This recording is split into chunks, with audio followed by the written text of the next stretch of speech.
من سيئات أعمالنا من يهد الله فلا مضل له ومن يضلل فلا هادي له أشهد أن لا إله إلا الله وحده لا شريك له وأشهد أن محمدا عبده ورسوله صلى الله عليه وعلى آله ومن صار على نهجه وتمسك بسنته إلى يوم الدين وسلم تسليما كثيرا يا أيها الذين آمنوا اتقوا الله حق تقاته ولا تموتن إلا وأنتم مسلمون يا أيها الناس اتقوا ربكم الذي خلقكم من نفس واحدة وخلق منها زوجها وبث منهما رجالا كثيرا ونساء واتقوا الله الذي تساءلون به والأرحام إن الله كان عليكم رقيبا يا أيها الذين آمنوا اتقوا الله وقولوا قولا سديدا يصلح لكم أعمالكم ويغفر لكم ذنوبكم ومن يطع الله ورسوله فقد فاز فوزا عظيما أما بعد فإن أصدق الحديث كتاب الله وخير الهدي هدي محمد صلى الله عليه وسلم وشر الأمور محدثاتها وكل محدثة بدعة وكل بدعة ضلالة وكل ضلالة في النار. Puji syukur milik Allah Subhanahu wa taala. Allah Subhanahu wa taala senantiasa mencurahkan nikmat kepada seluruh makhluknya dan itu tidak pernah terhenti walaupun hanya sekejap mata. Salawat beriringkan salam kepada Nabi kita tercinta Nabi Muhammad sallallahu alaihi wasallam. Ikhwani fid din adakumullah, alhamdulillah di malam ini kita bisa berkumpul di tempat yang mulia ini dalam rangka beribadah kepada Allah Subhanahu wa taala. Dan di kesempatan ini di waktu kita yang luang, alhamdulillah kita bisa bersama-sama mempelajari bagaimana maksud atau tafsiran dari para ulama mufassirin tentang ayat-ayat Allah Subhanahu wa taala. Dan mudah-mudahan ini membekas di dalam hati kita apa yang telah Allah turunkan terhadap kita sebagai petunjuk untuk keselamatan di dunia dan di akhirat. Di malam ini kita semakin berada di penghujung bulan Syawal, tanggal 27 Syawal 1447 Hijriah, 15 April 2026 Masehi. Jadi bulan Syawal, Zulqa'dah dan Zulhijjah itu adalah bulan-bulan haji. Jadi bagi kita misalnya di bulan Syawal berangkat untuk menunaikan ibadah haji itu sudah bisa. Dengan haji tamattu' misalnya kita umroh dahulu, baru setelah itu kita menunggu haji di tanggal 8 Zulhijjah. Itu sudah boleh. Karena di antara bulan-bulan haji adalah 3 bulan ini, bulan Syawal, bulan Zulqa'dah dan bulan Zulhijjah. Itu sudah mulai. Tetapi berbeda ya kalau di bulan Ramadan misalnya kita umrah lalu kita niatkan untuk haji, itu tidak, belum termasuk rangkaian bulan haji. Meskipun puncaknya berada di tanggal 8 di hari Tarwiyah, tetapi di bulan Syawal ketika kita melakukan ibadah umrah sekaligus setelah itu niatkan di musim haji untuk haji, maka itu diperkenankan. Karena ini 3 bulan ini termasuk dari Ashhurul Ma'lumat, yaitu bulan-bulan yang diketahui, bulan-bulan haji. Dan alhamdulillah di pertemuan kita sebelumnya di pekan yang lalu, alhamdulillah kita telah melanjutkan ya. Ini ayat-ayat ini sampai ayat berikutnya itu berkenaan tentang masih Bani Israel, berupa nikmat yang Allah berikan kepada Bani Israel.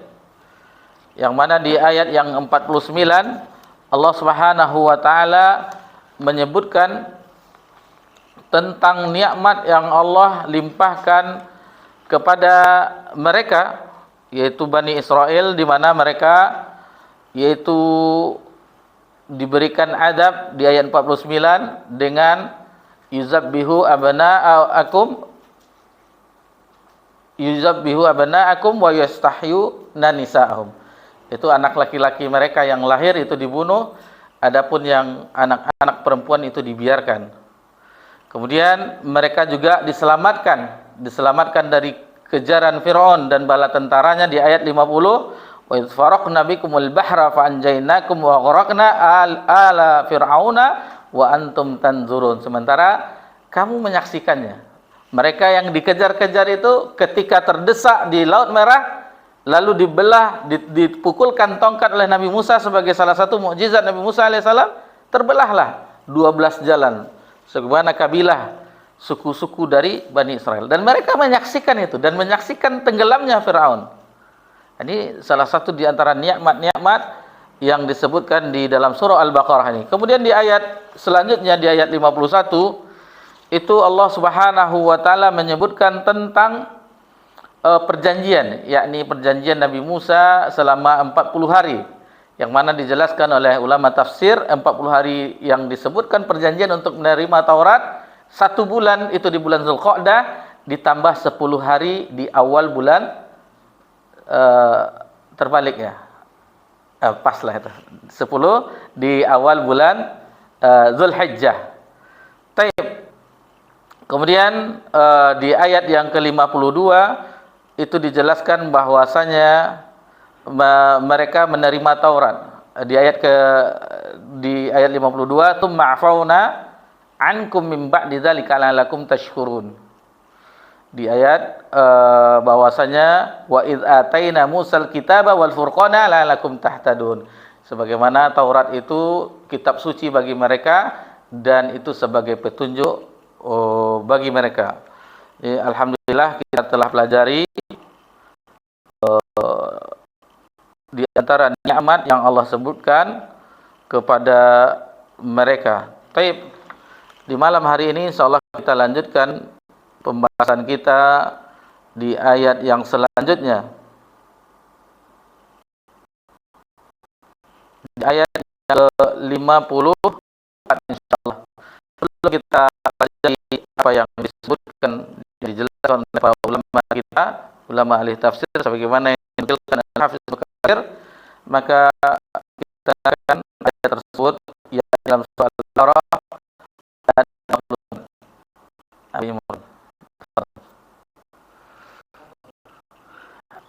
ayat 54.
Barakallahu fiik.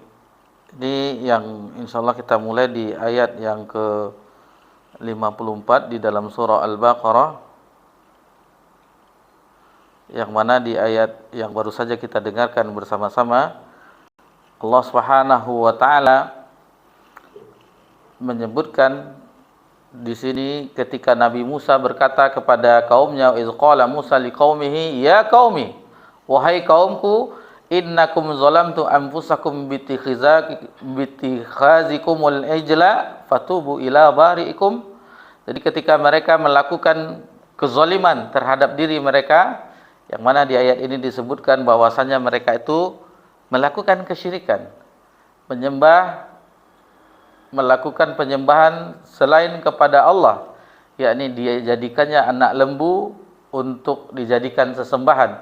Ketika Nabi Musa itu mengambil perjanjian di Bukit Tursina, mana Nabi Musa meninggalkan kaumnya selama 40 hari.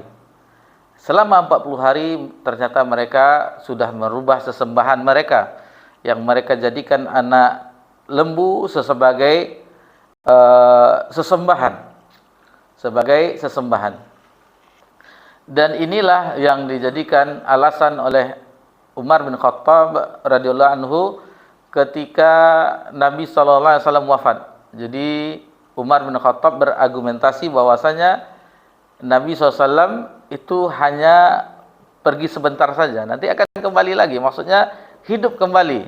Sebagaimana Nabi Musa alaihissalam meninggalkan kaumnya selama 40 hari, setelah menerima Taurat kembali ke kaumnya. Itu yang dianggap oleh Umar.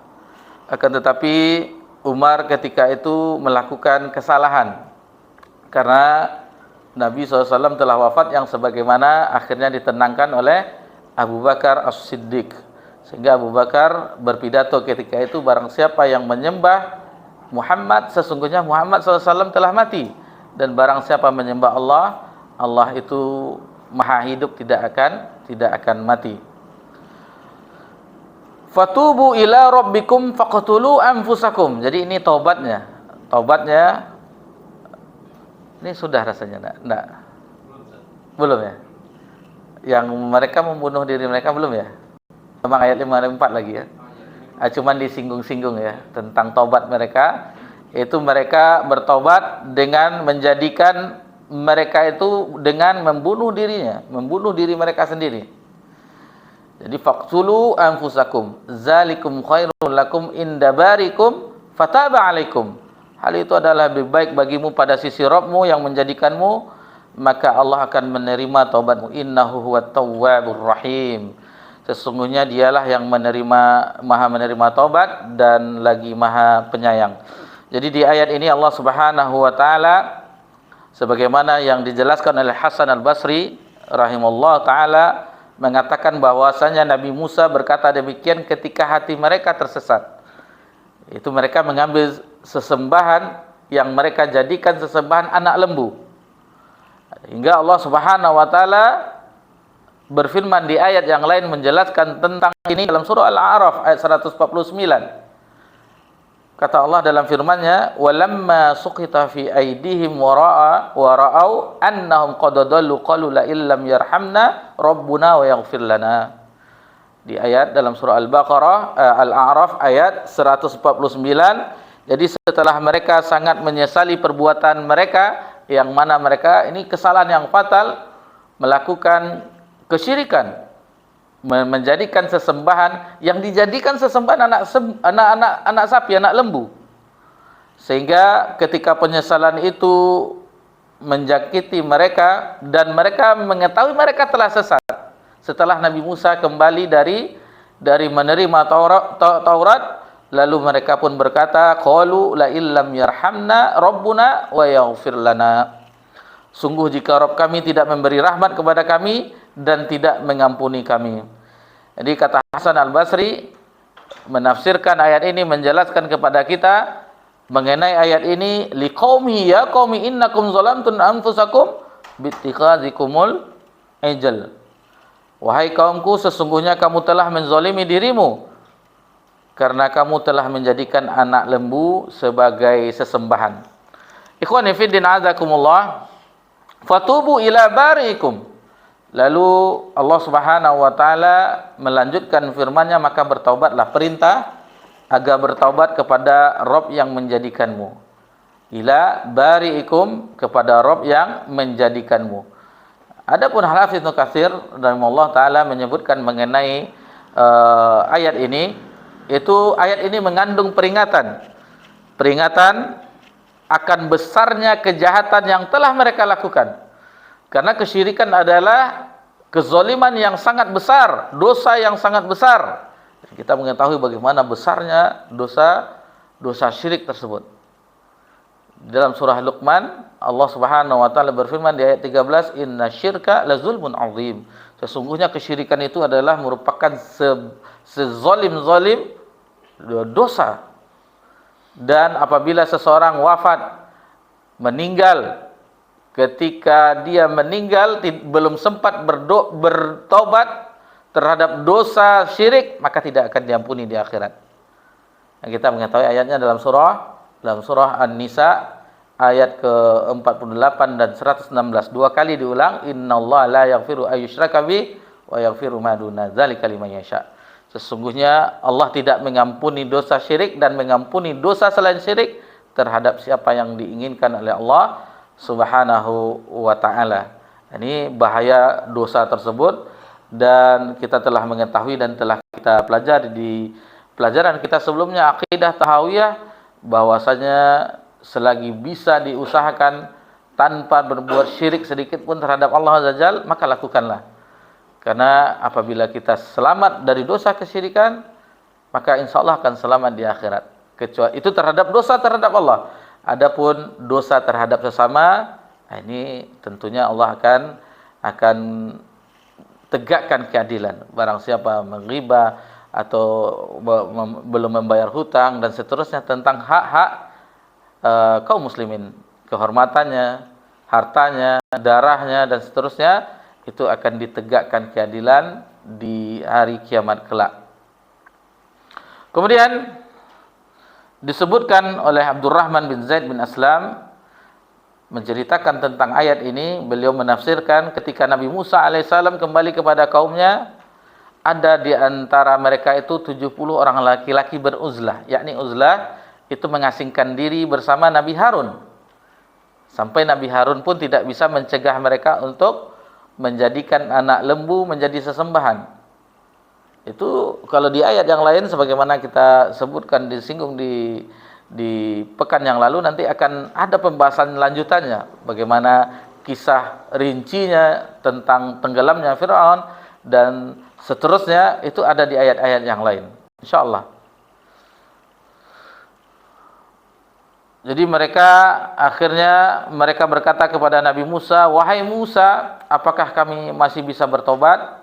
Lalu Nabi Musa menjawab, "Masih, selagi mau bertobat masih bisa, tetapi ini berat.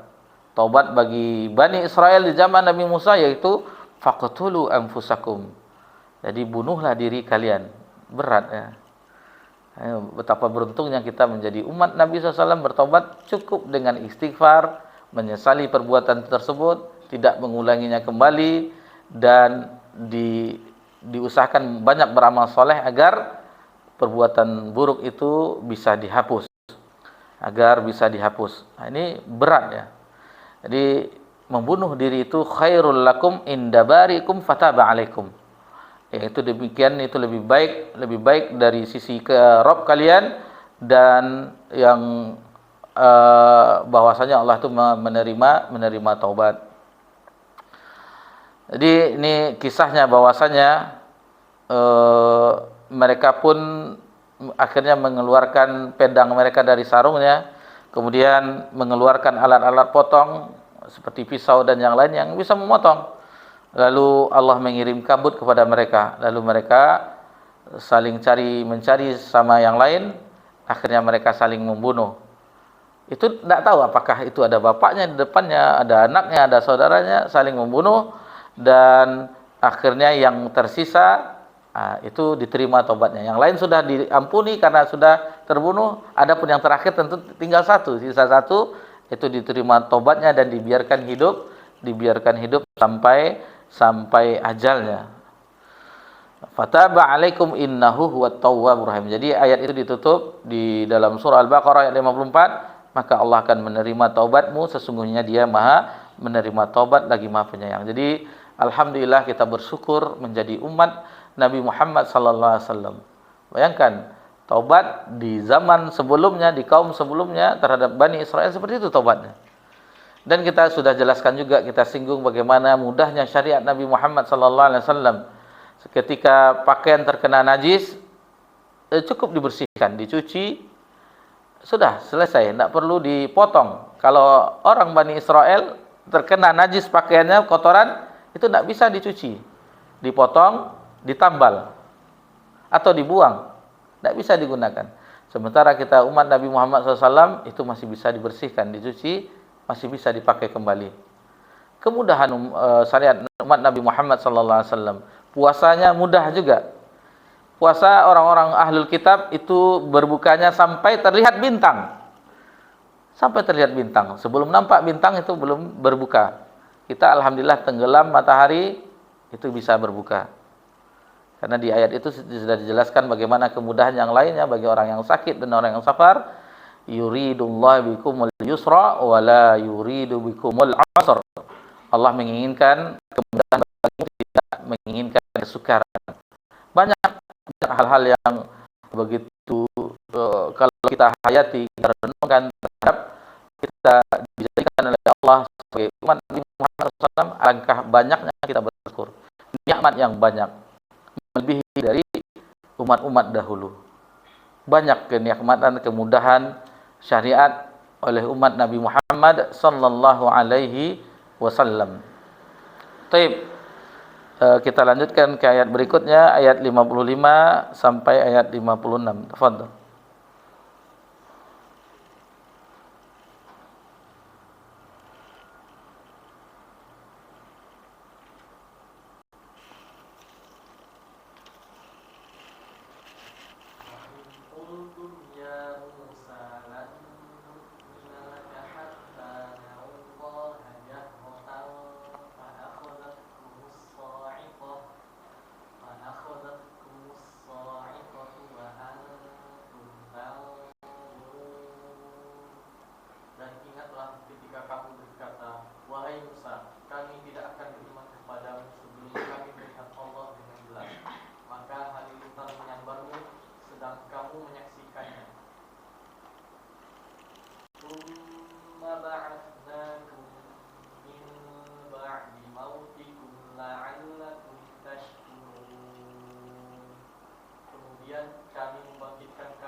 Baik, ini dua ayat berikutnya insyaallah yang kita bahas di malam ini dalam surah Al-Baqarah ayat 55 dan ayat 56. Yang mana ayatnya sama-sama kita dengarkan, wa iz qultum ya Musa lan nu'mina laka hatta narallaha jahrah fa akhadhatkumus sa'iqatu wa antum tanzurun.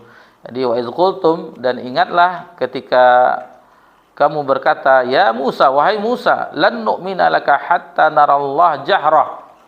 Jadi perkataan mereka terhadap Nabi Musa alaihissalam, kami tidak akan beriman kepadamu sebelum kami melihat Allah dengan narallah jahrah, dengan jelas jahar. Fa akhadhatkumus sa'iqatu wa antum tanzurun. Karena itu mereka menceritakan sendiri bagaimana keadaan mereka, dan kami akhirnya disambar oleh petir halilintar. Jadi wa antum tanzurun, sedangkan kamu menyaksikannya sendiri. Jadi mereka melihat keadaan tersebut, bagaimana mereka disambar oleh petir, itu mereka melihatnya, menyaksikannya. Tsumma basnakum min ba'di mautikum la'allakum tashkurun. Jadi kemudian kemudian kalian atau kamu dibangkitkan min ba'di mautikum. Setelah disambar petir mereka mati, lalu dibangkitkan kembali, dihidupkan kembali, la'allakum tashkurun, agar kamu menjadi hamba yang bersyukur. Nah, bayangkan, mereka menyaksikan bagaimana mereka ketika meminta kepada Musa agar melihat Allah jahra, secara jelas kasat mata. Permintaan mereka melihat Allah langsung. Lalu mereka disambar petir dan mereka mati, lalu dihidupkan kembali. Yang mereka yang disambar petir itu dihidupkan kembali, sebagaimana disebutkan dalam ayat ini. Jadi ini pelajaran, jadi bagaimana Allah mengkisahkan umat terdahulu agar jangan sampai seperti mereka, yang nikmat yang Allah berikan kepada mereka sangatlah banyak, tetapi apa yang mereka perbuat. Nanti insya Allah akan kita jumpai nanti di ayat ini, bahwasanya mereka akan memasuki Baitul Maqdis. Lalu insya Allah kita bandingkan bagaimana perlakuan umat kaum dahulu Bani Israel di zaman Nabi Musa dengan perlakuan para sahabat yang mendampingi Nabi Muhammad sallallahu alaihi wasallam. Jadi itu yang Bani Israel lakukan, yaitu di ayat ini diingatkan atas nikmat kepada mereka yang Allah anugerahkan kepada mereka, yang mereka setelah disambar petir dihidupkan kembali. Karena permintaan mereka melihat Allah langsung secara kasat mata, dan permintaan tersebut tentunya tidak dikabulkan, karena tidak ada yang sanggup melihat Allah ketika di dunia. Mata yang sekarang ini tidak akan sanggup melihat Allah. Hatta Nabi sallallahu alaihi wasallam, meskipun khilaf di kalangan generasi sahabat, khilaf di kalangan generasi sahabat ketika peristiwa Mi'raj, ada sebagian yang mengatakan Nabi SAW melihat Allah, ada yang sebagian mengatakan bahwasanya Nabi tidak melihat Allah. Nur ala nur. Ada tabir untuk menutupnya. Ini generasi sahabat saja berselisih antara ahli. Tapi dari dalil-dalil yang disebutkan bahwasanya pendapat yang kuat bahwasanya Nabi tidak melihat Allah, karena kemampuan mata manusia di dunia yang sekarang ini diceritakan tidak sanggup untuk melihat Allah, kecuali mata yang nanti setelah di akhirat itu baru sanggup melihat Allah Azza wa Jalla. Dan kita mengetahui bahwasanya ziyadah, tambahan di surga yang sebagaimana di dalam surah Yunus, yakni tambahan kenikmatan berupa puncak tertinggi dari kenikmatan penduduk surga, yaitu melihat wajah Allah Azza wa Jalla. Maka berdoalah kita agar bisa melihat Allah sebagaimana doa Nabi kita tercinta sallallahu alaihi wasallam, yaitu liqa', agar bisa berjumpa dengan Allah, dan lazat, yaitu kelezatan ketika berjumpa memandang Allah, memandang wajah Allah. Wa qultum ya Musa lan nu'mina laka hatta narallahu jahrah. Jadi ini diulang kembali, namun Ibnu Juraid yang menjelaskan tentang ayat ini.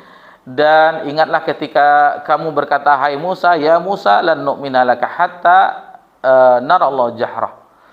Ketika mereka ingin melihat Allah dengan mata kepala mereka.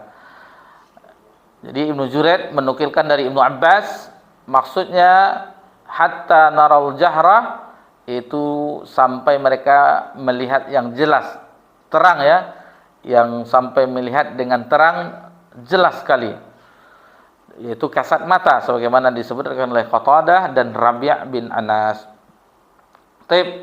Ini pembahasan di bawahnya itu sama.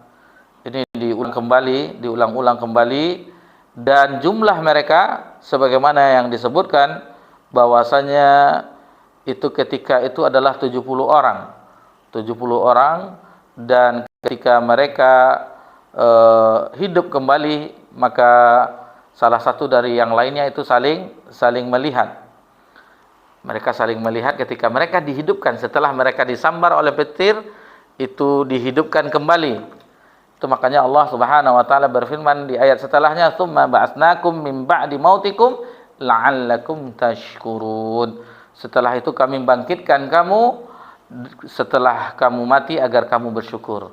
Menyaksikan bagaimana mereka disambar petir dan mereka mati semua, lalu dihidupkan kembali.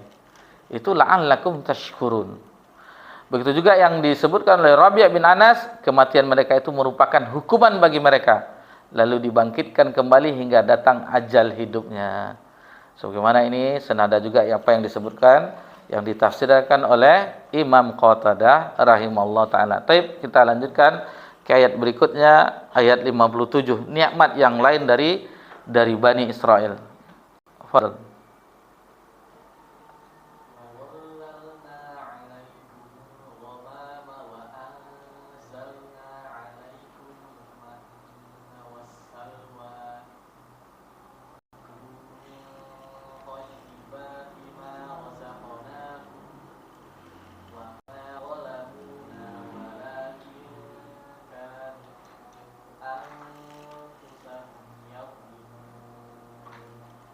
Dan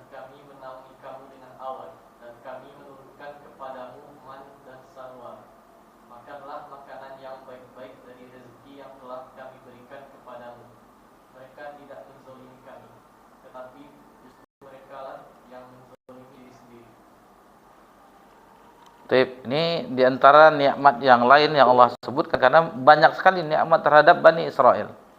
Di ayat ini Allah sebutkan apa nikmat yang lainnya terhadap mereka. Ini memberikan pelajaran bagi kita bagaimana mereka yang seharusnya bersyukur kepada Allah atas nikmat-nikmat yang Allah berikan, tetapi akhirnya mereka itu binasa karena mengingkari. Di ayat ini wazallalna 'alaikumul ghamam. Jadi mereka itu dinaungi ketika mereka berada di padang pasir dalam perjalanan bersama Nabi Musa alaihissalam, ada awan putih yang menaungi mereka, awan yang menaungi dari teriknya sinar matahari. Perjalanan di padang pasir yang kita mengetahui bagaimana keadaan suhu yang panas di situ. Untuk naungan ini kita kalau membuka sirah nabawiyah, ketika Nabi SAW diajak berdagang oleh pamannya ke Syam di masa remajanya, disaksikan oleh pendeta Yahudi bahwasanya ada awan yang berjalan menaungi kabilah perdagangan.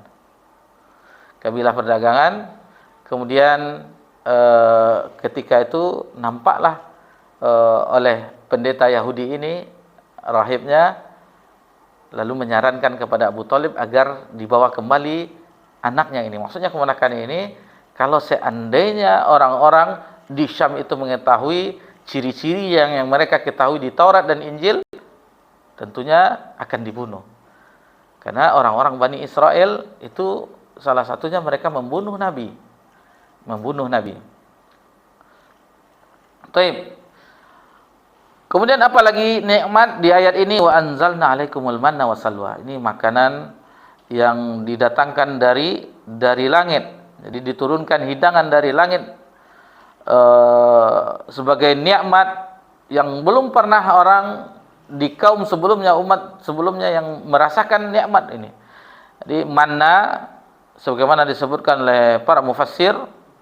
Jadi ada yang mengatakan seperti Ali bin Abi Thalhah yang menukilkan penafsiran dari Ibnu Abbas, al-manna itu yaitu mereka adalah sesuatu yang turun ketika itu jatuh di atas pohon.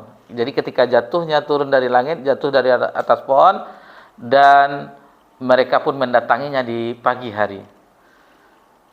Adapun yang lain, al-manna itu getah. Adapun al-manna menurut Ikrimah itu semacam embun yang mempunyai sari buah. Jadi ini apa penafsiran dari para ulama tafsir apa itu al-manna. Kemudian ada yang mengatakan al-manna itu jatuhnya di atas pohon semacam zanjabil, jahe.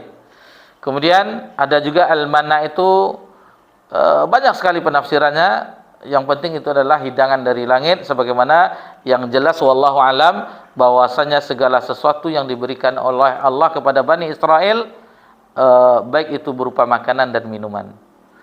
Nah, jadi itu diberikan oleh Allah tanpa mereka bersusah payah, tanpa bercocok tanam dulu, seperti kita menanam padi, digemburkan tanah, tanpa bersusah payah Allah turunkan kepada mereka. Tinggal mereka menikmati lagi, mengkonsumsinya. Tinggal mereka setelah makan kuat tenaganya untuk beribadah kepada Allah. Tetapi mereka masih mengingkari. Adapun al-manna sebagaimana disimpulkan oleh Hafiz Ibnu Katsir, yaitu terkenal yaitu dimakan tanpa dicampuri oleh apapun. Ya, jadi al-manna itu berfungsi sebagai makanan dan minuman. Seandainya al-manna itu dicampur dengan air, kata Hafiz Ibnu Katsir, maka ia menjadi minuman yang segar.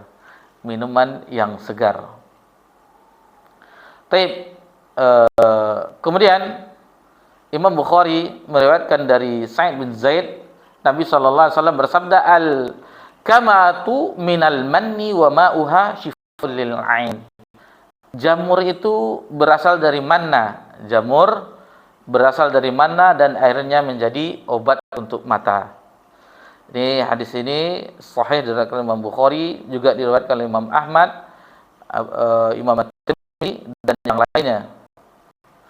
Adapun salwa, jadi wanzalna alaikumul manna wassalwa, adapun salwa yang makanan yang diturunkan dari langit, kata Ali bin Abi Thalhah yang mana beliau nukilkan dari Ibnu Abbas radhiyallahu anhuma, itu seekor burung. Salwa itu seekor burung yang menyerupai burung puyuh. Jadi mereka makan hal yang demikian. Apa daging burung itu enak. Jadi salah satu makanan penduduk surga daging burung. Ini orang-orang Bani Israel juga diberikan daging-daging burung. Mana? Siapa yang pernah makan burung? Ruak-ruak siapa pernah? Memang beda dengan ayam. Beda. Kemudian Ikrimah juga mengatakan bahwasanya salwa itu burung sebagaimana burung yang berada di sorga, seperti burung layang-layang atau sejenisnya. Kemudian juga disebutkan oleh Wahab bin Nabi, seekor burung, jadi manna itu salwa itu seekor burung yang dagingnya seperti burung merpati, banyak dagingnya, dan mereka itu bisa mengambilnya 1 kali sepekan, yakni di hari Sabtu, karena mereka dilarang memancing di hari Sabtu agar memakan hidangan ini, salwa. Tetapi dasar mereka apa namanya itu, cerdikan, akal-akalan, akhirnya mereka pasang pancingan mereka di Jumat sore dan mereka ambil di Ahad pagi, kan tidak ada di hari Sabtu itu. Nah, itulah kelicikan orang Bani Israel. Sampai sekarang mereka memang licik, sampai sekarang.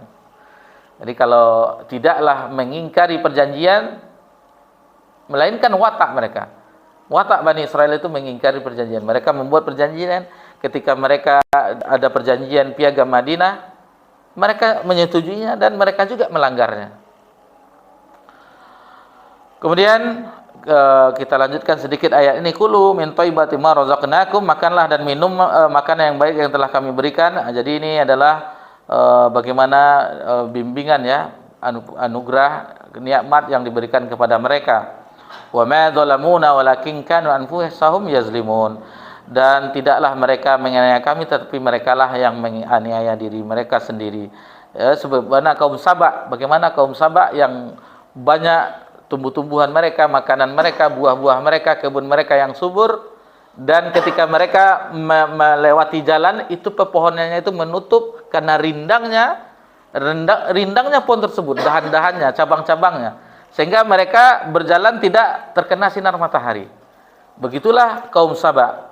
Tetapi mereka karena kufur nikmat, akhirnya mereka pun terbakar kebunnya.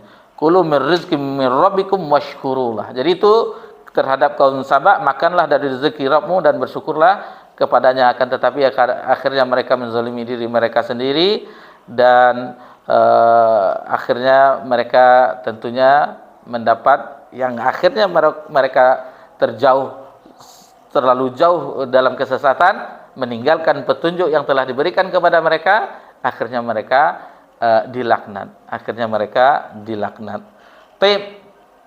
Jadi dari sini nanti ditambah lagi ketika memasuki Baitul Maqdis, bagaimana keteguhan, kita bedakan bagaimana keteguhan antara orang yang mendampingi Nabi Musa alaihissalam dengan para sahabat Nabi radhiyallahu anhum ajmain ketika mendampingi Nabi Muhammad SAW. Mereka tidak pernah berkeluh kesah. Apapun keadaan perang yang mereka alami, tidak pernah mereka berkeluh kesah. Ya Allah, ya Rasulullah, berdoa kepada Allah, minta ini, minta ini, minta. Sementara mereka minta hidangan dari langit. Minta hidangan dari langit. Al-Maidah, hidangan. Kemudian apapun yang mereka alami, mereka tetap bersabar di dalam keadaan safar mereka, para sahabat radhiyallahu anhum ajmain. Dan hanya mereka ketika itu hampir habis pasokan makanan yang dibawa, itu ketika peristiwa perang Tabuk. Akhirnya dikumpulkan makanan mereka, lalu Nabi berdoa kepada Allah dan mereka mengambil wadah-wadah mereka, akhirnya semua dapat makan. Dan ketika mereka ingin minum, onta-onta mereka, kendaraan mereka haus, lalu Nabi berdoa agar diturunkan hujan. Mereka menikmati minuman air hujan tersebut dan menyimpan di tempat-tempat minum mereka. Ada yang dari kulit, kendi-kendi mereka, dan ontanya pun ketika itu puas dengan minuman dari air hujan. Itu yang mereka minta karena hampir habis pasokan makanan mereka. Adapun yang lain mereka tetap bersabar sampai ketika mereka berjalan, yang bagi yang tidak memiliki kendaraan, kuku-kuku mereka itu copot karena batu-batu yang mereka lewati di padang pasir, tetapi mereka tetap bersabar. Bahkan mereka mengambil baju mereka, kain-kain mereka untuk melilitnya. Tetap sabar dalam keadaan demikian. Wallahu taala alam. Untuk ayat tadi kita cukupkan. Insyaallah kita dengarkan kumandang azan. Setelah itu kita tambahkan sedikit lagi pelajaran kita dalam surah Al-Baqarah. Silakan azan.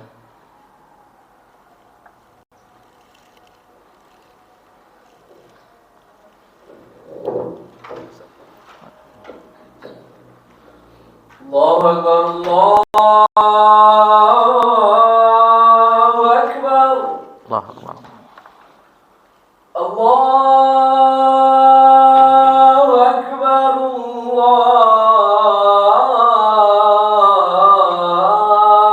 Allahu Akbar. Allah. Asyhadu an la ilaha illallah.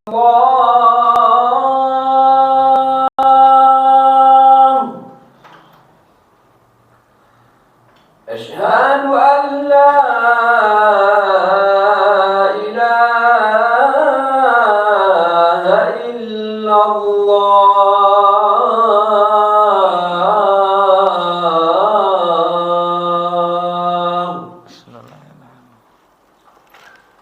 أشهد أن محمدا رسول الله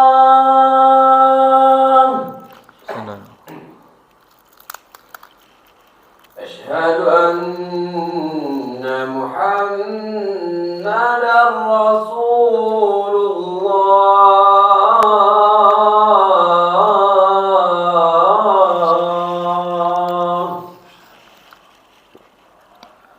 حي على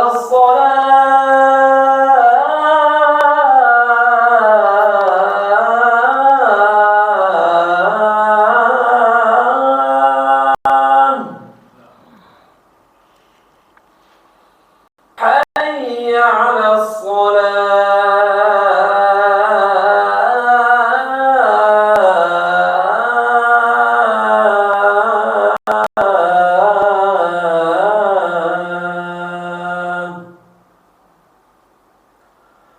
حي على الفلاح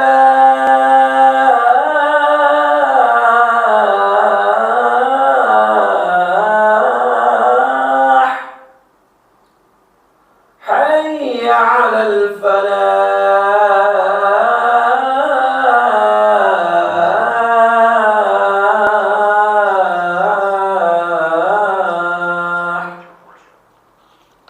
الله أكبر الله أكبر لا إله إلا الله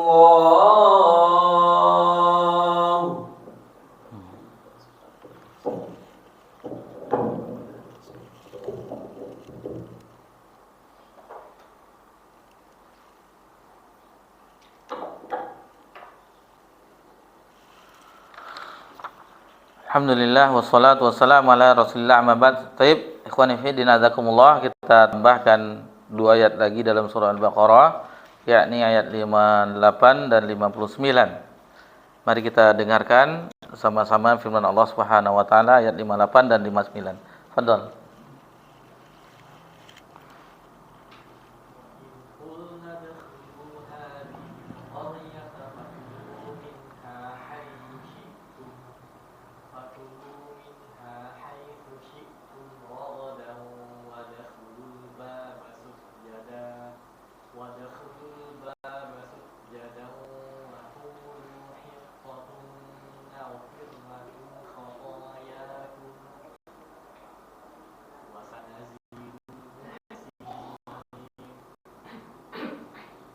Dan ingatlah ketika kami berfirman, masuklah kamu ke negeri ini, Baitul Maqdis. Maka makanlah dengan nikmat berbagai makanan yang ada di sana, dan masuklah pintu gerbangnya sambil membungkuk, dan katakanlah, bebaskanlah kami dari dosa-dosa kami, niscaya kami ampuni kesalahan-kesalahan, dan kami akan menambah karunia bagi orang-orang yang berbuat kebaikan. فَبَدَّلَ الَّذِينَ ظَلَمُوا قَوْلًا غَيْرَ الَّذِي قِيلَ لَهُمْ فَأَنزَلْنَا عَلَى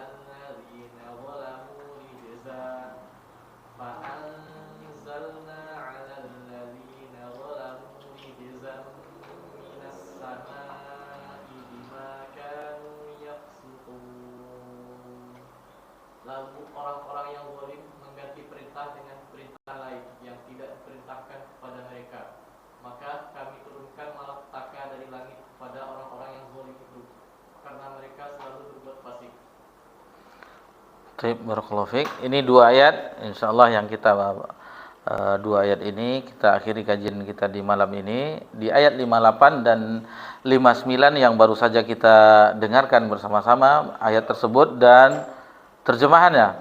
Jadi ayat ini sebagaimana dijelaskan oleh Hafiz Ibnu Katsir rahimahullah taala, yaitu ayat ini ditujukan untuk mencela mereka, mencela Bani Israel. Kenapa mereka dicela? Karena di kejadian ini mereka itu menolak untuk berjihad, untuk membebaskan Baitul Maqdis. Mereka menolaknya. Setelah mereka selamat dari kejaran Firaun dan bala tentaranya dari Mesir, dan mereka menyeberang, dan diperintahkan kepada mereka untuk membebaskan Baitul Maqdis. Apa yang mereka katakan? Di ayat yang lain, di sini tidak ada, tetapi di ayat yang lain nanti insyaallah kita jumpai juga bahwasanya seperti dalam surah Al-Maidah, ya qaumi dukhul ardal muqaddasata allati kataballahu lakum wa la tartaddu. Wahai kaumku, masuklah kamu ke tanah suci, maksudnya Baitul Maqdis, Masjidil Aqsa yang sekarang masih di dalam pengawasan kekuasaan Zionis. Jadi ketika mereka yang diperintahkan untuk masuk ke tanah suci Baitul Maqdis yang telah Allah tentukan kepada mereka, dan janganlah kamu tartaddu, lari ke belakang. Namun apa jawabannya ketika Nabi Musa mengajaknya untuk membebaskan Baitul Maqdis? Pergilah engkau bersama Tuhanmu wahai Musa, kami nunggu sini, duduk-duduk. Itu yang mereka katakan ke Nabi Musa alaihissalam. Sebelum kita lanjutkan pembahasan ini, tadi telah kita gambarkan bagaimana keistimewaan sahabat Nabi radhiyallahu anhum ajmain. Kita ambil kisah ketika peristiwa perang Badar, yang mana peristiwa perang Badar itu terjadi di tahun kedua Hijriah. Setelah Nabi hijrah, tahun kedua Hijriah berarti itu tahun 15 Hijriah. Tepatnya di bulan Ramadan. Yang awalnya itu bukan sengaja untuk peperangan, tetapi untuk mencegah kafilah dagang orang kafir Quraisy ketika ke Syam yang akan melintas. Rencana mereka hanya mengambil itu untuk sebagai ganti harta mereka yang telah mereka tinggalkan ketika hijrah. Tetapi Allah takdirkan berperang ketika itu. Singkat kisahnya bahwasanya sebagaimana bisa kita lihat di Sirah Nabawiyah, lalu Nabi sallallahu alaihi wasallam memperhatikan, dan ini juga cuplikan kisah-kisah ini juga diriwayatkan oleh Imam Bukhari dan Imam Muslim. Lalu ketika itu Nabi SAW mengetahui keadaan mereka dari orang yang ditanya oleh Nabi. Jadi Nabi tidak menanya berapa jumlah mereka, tidak, tetapi berapa onta yang disembelih oleh mereka. Jadi ketika itu dikatakan sekian, lalu mengatakan, kata Nabi, dengan hitungan onta yang disembelih berarti mereka berjumlah lebih dari 1000 pasukan. Sementara Nabi ketika itu hanya 300 lebih. Jadi ketika itu Nabi ungkapkanlah ke para sahabat yang ketika itu yang semangat adalah muhajirin, seperti Abu Bakar, Umar dan seterusnya, untuk agar berperang, agar melawan mereka. Namun orang-orang Ansar belum ada yang bersuara dari kaum Ansar. Maka ketika Nabi diam, ada dua utusan dari Aus dan Khazraj. Yang pertama dari Aus atau Khazraj, terbalik yang mana ya? Kita lupa yang mana dari Aus, yang mana yang dari Khazraj, yaitu Sa'ad bin Ubadah. Sesungguhnya kami mengetahui bahwa Rasulullah apa yang engkau inginkan, yaitu engkau menginginkan apa pendapat kami dari hal yang diinginkan. Ketahuilah wahai Rasulullah, kami bukan sepertinya kaum Musa ketika berjihad, diajak berjihad. Bukan seperti itu. Pergilah engkau wahai Musa dengan Rabbmu untuk berperang ke Baitul Maqdis. Kami tunggu di sini dengan duduk. Tidak seperti itu. Apapun yang engkau lakukan wahai Rasulullah SAW, wahai Nabiullah, seandainya engkau masuk ke dalam laut tersebut, kami akan ikut bersamamu. Seandainya engkau pergi ke suatu daerah yang situ agak ekstrim, kami juga ikut ke situ. Jadi maka berdirilah yang lain, Sa'ad bin Mu'az, entah itu dari Aus atau Khazraj.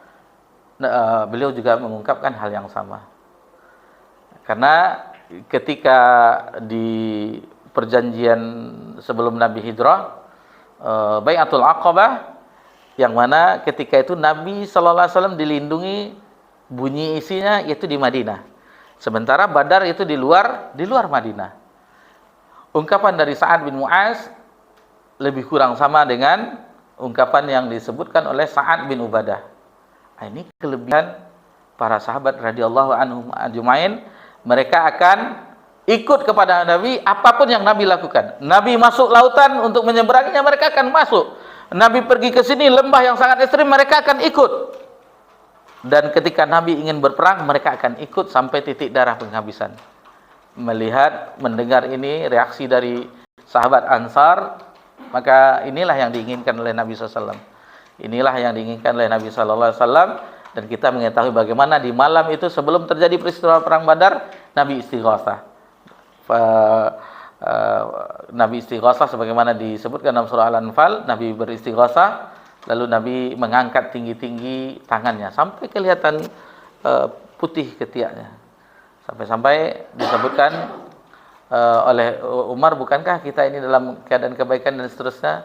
Lalu ketika itu Nabi SAW berdoa kepada Allah yang salah satu bunyinya, ya Allah, jadi Nabi meminta janji Allah yang diberikan kemenangan. Seandainya kami ini kalah ya Allah, terbunuh semuanya, maka tidak ada lagi seorang pun yang menyembahmu di permukaan bumi. Karena ketika itu yang beriman, mereka lah ketika itu. Jadi Nabi dan sahabatnya ketika perang Badar yang jumlahnya tidak seimbang, itu semuanya terbunuh sebagai syahid, tentu tidak ada lagi yang menyembah Allah di permukaan bumi. Alhamdulillah Allah penuhi janjinya setelah mereka bersabar. 15 tahun mereka bersabar. Nabi SAW dan para sahabat 15 tahun bersabar, 13 tahun di Mekah, 2 tahun setelah hijrah, 15 tahun bersabar. Akhirnya Allah berikan kemenangan yang besar. Kemenangan yang pertama yaitu di perang Badar. Allah buktikan janjinya. Jadi bersabar, insya Allah karena Allah berikan. Di dalam dakwah itu butuh kesabaran. Dalam talabul ilmi butuh kesabaran. Di dalam mengamalkan butuh kesabaran. Di dalam dakwah butuh kesabaran. Baik, ikhwani fiddin a'adzakumullah. Jadi banyak sekali hal-hal yang mereka itu berhasil keluar dari hal-hal yang sulit. Sebagaimana mereka selama 40 tahun tersesat. Jadi Bani Israel dengan Nabi Musa itu pernah tersesat di padang pasir selama berapa? 1 bulan, 2 bulan, 1 tahun. Di dalam riwayat 40 tahun mereka tersesat di padang pasir. Lalu Allah selamatkan mereka. Yaitu ketika dengan Nabi Yusha bin Nun alaihissalam. Dan setelah itu mereka memasuki Baitul Maqdis, diperintahkan wadkhulul baba sujjada. Masukilah pintu gerbangnya sambil bersujud. Jadi mereka diperintahkan masuk gerbang Baitul Maqdis sambil bersujud. Ada di riwayat maksudnya bersujud di situ yakni dengan ruku sambil berjalan. Dulu di dalam riwayat pernah ada sahabat Abu Bakar, bukan Abu Bakar ya, pernah terlambat sholat, lalu ketika di pintu langsung Nabi ruku, dia langsung ruku. Allahu Akbar, terengas-engas sambil berjalan ruku ke saf. Dan Nabi mengetahui.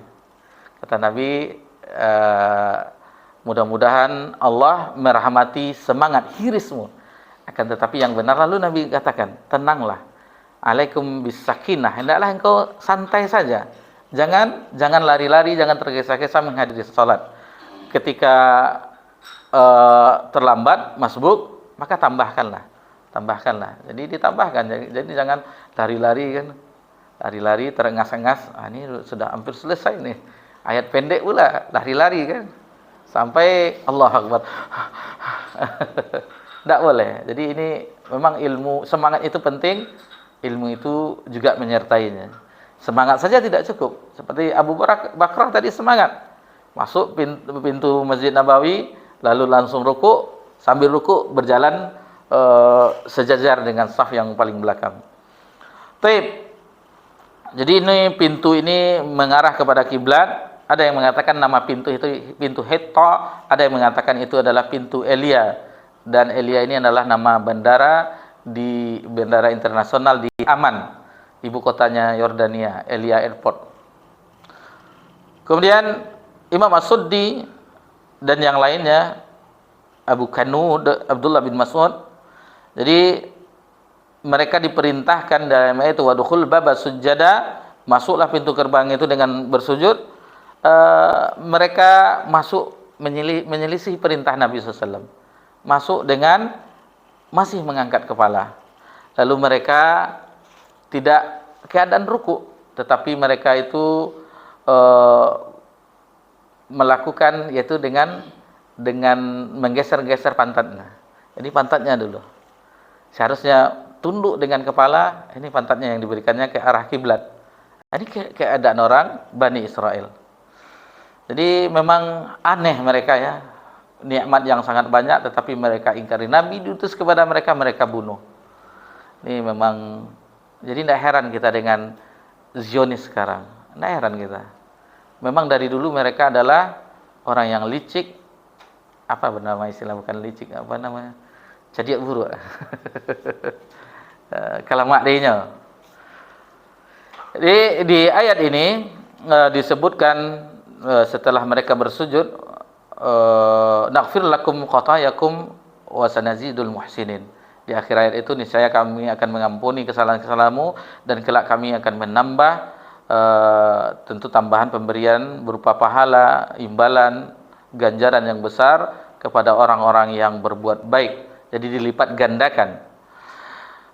Jadi intinya mereka diperintahkan untuk tunduk ketika memperoleh kemenangan, ketika Baitul Maqdis sudah ditaklukkan. Akan tetapi mereka tidak sebagaimana mensyukuri sebagaimana sahabat. Sahabat ketika mereka memperoleh kemenangan, diaplikasikan firman Allah Subhanahu wa taala. Nabi pun mengaplikasikannya sebagaimana riwayat Ummul Mukminin Aisyah radhiyallahu anha ketika ayat turun dalam surah An-Nasr, "Idza jaa nasrullahi wal fath", apabila telah datang pertolongan Allah dengan kemenangan, wa ra'aitan nasa yadkhuluna fi dinillahi afwaja, dan kamu menyaksikan manusia itu masuk agama Islam dengan berbondong-bondong, fasabbih bihamdi rabbika wastaghfir innahu kana tawwaba. Jadi maka diperintahkanlah mereka bertasbih, memuji Rabb-nya dan memohon ampunan kepadanya, sesungguhnya dia adalah menerima. Itulah yang dilakukan oleh para sahabat, yaitu dengan bertasbih kepada Allah, memuji Allah dan memohon ampunan. Dan ketika ayat ini turun sebagaimana diriwayatkan oleh Ummul Mukminin Aisyah radhiyallahu anha, Nabi ketika ruku dan sujud itu mengucapkan Subhanakallahumma bihamdika Allahumma ighfirli. Jadi merealisasikan fasabbih subhanakallahumma bihamdika bihamdi rabbika wastaghfir Allahumma ighfirli. Itu yang diucapkan Nabi ketika ayat ini turun. Yang sebelumnya subhana rabbiyal a'la atau subhana rabbiyal azim, ada riwayat pakai bihamdi, ada yang mengatakan ada sabihis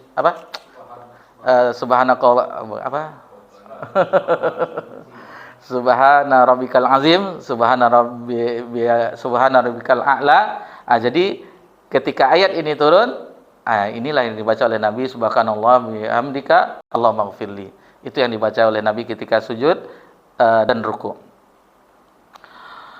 Fabadala alladziina zalamu qawlan ghaira alladzi qila lahum. Lalu orang-orang yang zalim itu mengganti perintah dengan mengerjakan yang tidak diperintahkan. Jadi kata Abu Hurairah yang sebagaimana diriwayatkan oleh Imam Bukhari dalam sahihnya, qila li bani Israil udkhulul baba sujada wa qulu hittatun fadakhalu yazhafuna ala astahihim fabaddalu qawlu habbatun fi sya'rah. Jadi ketika dikatakan kepada Bani Israil, yaitu masuklah gerbang sembari bersujud dengan hittah. Jadi itu dikatakan hittah, bebaskanlah kami dari dosa. Lalu mereka merubah hittah itu menjadi kalimat yang lain, yaitu dengan hintah. Hintah syi'rah. Jadi seharusnya bebaskanlah kami dari dosa, lalu mereka hittah itu ditambah nun. Hintatun fi syi'rah, yaitu biji-bijian dalam gandum, kata mereka. Sudah tidak mau tunduk masuk, kemudian pantatnya duluan bergeser-geser. Lalu ketika disuruh diperintahkan ketika masuk fadkhulu dengan mengucapkan habbatun fi apa tadi yang diucapkan, wa qulu hittah, lalu ditambah di hittah itu nun, hintah. Seharusnya itu mereka diampuni dosanya, tetapi mereka mengatakan biji-bijian gandum. Nah, ini kerjaan mereka, orang-orang Bani Israel. Dan itulah yang dilakukan, kita sedikit ambil ke akidah asma wa sifat, itu yang dilakukan oleh orang-orang yang meniru Bani Israel. Ketika istiwa itu ditambahnya hurufnya menjadi istaula. Sebagaimana Bani Israel, metode Bani Israel dirubahnya istaula, istiwa dengan ditambahkannya dengan lam, istaula. Sehingga menjadi bukan istiwa yang sebagaimana kata Imam Malik, yaitu maklum, wal imanu wajib, kemudian wa kaif majhul, kemudian as'alul bid'ah. Lalu mereka merubahnya dengan istaula, maksudnya itu berkuasa. Sementara istiwa itu maklum. Baik. Jadi jangan sampai meniru orang-orang Yahudi yang merubah-rubah makna.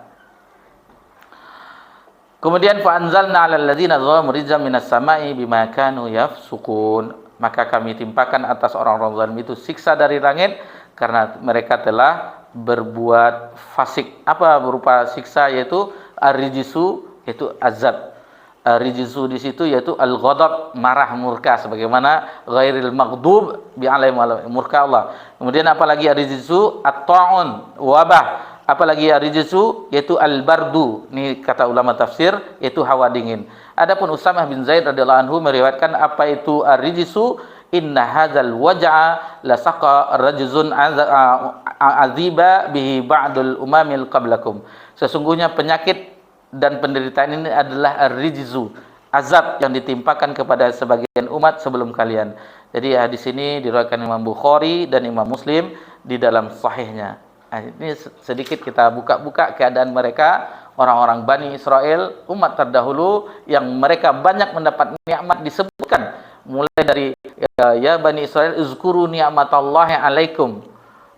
Dari mulai ayat itu sampai ayat ini disebutkan nikmat-nikmat Allah yang sangat banyak kepada mereka. Nabi dari mereka, mulai dari Nabi Yakub alaihissalam sampai Nabi Isa alaihissalam itu dari mereka. Kitab Samawi itu kepada mereka, Taurat kepada Nabi Musa, Zabur kepada Nabi Daud, Injil kepada Nabi Isa. Mereka semua banyak keutamaan-keutamaan, kelebihan mereka. Mereka adalah kaum yang terpilih. Itu yang awalnya, sebelum diutusnya Nabi SAW. Namun setelah diutusnya Nabi SAW, maka yang terbaik adalah umat Nabi Muhammad sallallahu alaihi wasallam. Dan itu sudah jelas ya, jelas terang bagaimana perbedaan antara pendamping Nabi SAW, para sahabat radhiyallahu anhum ajmain, pengorbanannya, kesabaran mereka, lalu bagaimana siapnya mereka untuk berjihad. Tidak seperti Bani Israel ketika diperintahkan jihad untuk menaklukkan Baitul Maqdis, berangkatlah engkau wahai Musa dengan Rabbmu, dengan Tuhanmu, kami tunggu di sini duduk-duduk. Jangan sampai di situ. Biarlah mereka berdakwah. Kita santai-santai saja. Jangan. Ikut kita. Apa yang kita bisa upayakan dari pikiran kita, tenaga kita, harta kita, agar cahaya tauhid, cahaya sunnah ini itu menyebar ke seluruh ufuk ini. Apa yang bisa kita upayakan? Kalau kita tidak mau, Allah akan pilih hambanya yang lain untuk mengemban amanah ini. Tapi mudah-mudahan ini bisa dipahami. sebagai pelajaran bagi kita, jangan ditiru mereka. Jangan ditiru orang Bani Israel yang banyak nikmat atas mereka, tetapi mereka mengingkarinya dan merubah-rubahnya. Wa sallallahu ala nabiyyina Muhammad sallallahu alaihi wasallam wa ala alihi washabbihi ajmain walhamdulillahirabbil alamin. Wassalamualaikum warahmatullahi wabarakatuh.